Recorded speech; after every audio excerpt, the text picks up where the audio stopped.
Shockwave hits NDP. Members ousted for dissent as party preaches democracy. Critics CRY hypocrisy. A political storm is brewing within the New Democratic Party after internal rules regarding delegate selection drew fire from both longtime members and new supporters. Frustration is rising, particularly among young men, over the party's gender parity mandates, which critics argue are exclusionary and damaging to internal democracy.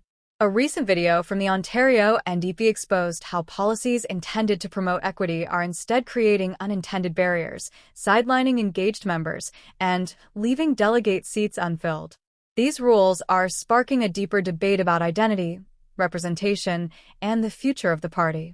Under current regulations, local NDP riding associations can only send male delegates to conventions if an equal number of women or gender-diverse individuals also attend.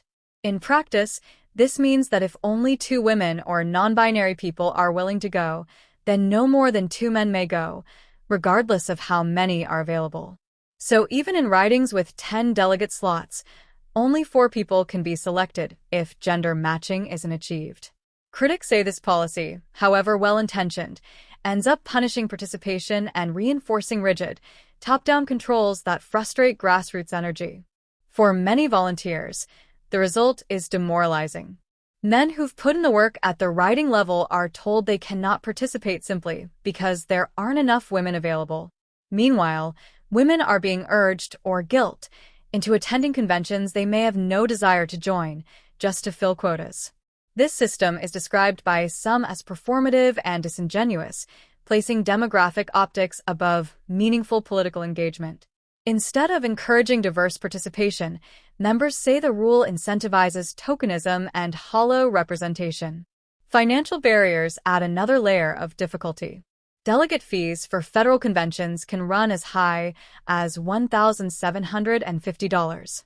For young people, low-income workers, or rural members, this is often an unaffordable expense. When women or gender-diverse individuals are nudged into attending just to make the numbers work and expected to cover these costs, the process looks increasingly artificial and elitist. Critics argue that no one should be expected to pay significant fees to serve as a placeholder for someone else's eligibility. The burden isn't just procedural, it's economic and emotional. This isn't an isolated issue. At the federal NDP convention in 2023, similar gender-based restrictions were enforced for members waiting to speak at microphones. A man could only speak after a non-man had spoken before him, resulting in awkward delays and perceived micromanagement of discourse. For many, it became clear that the party's focus on gender mechanics was overriding its commitment to open, organic debate. Attendees reported feeling reduced to demographic categories instead of being seen as members with distinct voices and ideas. Proponents of the policy argue it addresses historical imbalances and ensures marginalized voices are not overshadowed. But many inside and outside the party counter that equality should be built on empowerment, not enforcement. They warn that when individuals are excluded because of factors they can't control, the policy begins to mirror the very discrimination it seeks to combat. Encouraging representation shouldn't mean blocking interested, qualified members from participating simply due to gender imbalance in their region or riding. This deeper conflict reveals a growing split in the NDP between grassroots pragmatists and ideological purists. In some ridings, members who voiced concerns about the policy have reportedly been removed from internal committees or pressured to remain silent. They claim their desire to promote merit-based inclusion was branded as opposition to equity, sparking concern about the party's tolerance for internal dissent. Critics say that for a party built on democratic values, punishing disagreement shows a troubling shift toward uniformity and top-down control. All this comes as the NDP is grappling with a significant identity crisis. The April 28, 2025 snap federal election dealt the party a devastating blow, with only 7 seats won nationwide and a complete loss of official party status in the House of Commons. Jagmeet Singh stepped down after the loss, and Don Davies took over as interim leader amid rising internal division. Now, with Prime Minister Mark Carney firmly in place, the NDP faces an uphill battle to remain relevant, not just electorally, but ideologically. Many young men, once seen as a growth demographic for the NDP, now say they feel alienated and unwanted. They describe a party that no longer trusts them, no longer welcomes them, and no longer speaks to their concerns. The irony is bitter.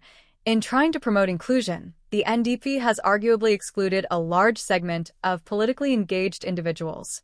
Disillusioned by what they see as performative progressivism, some are drifting toward independent candidates, others toward political disengagement altogether.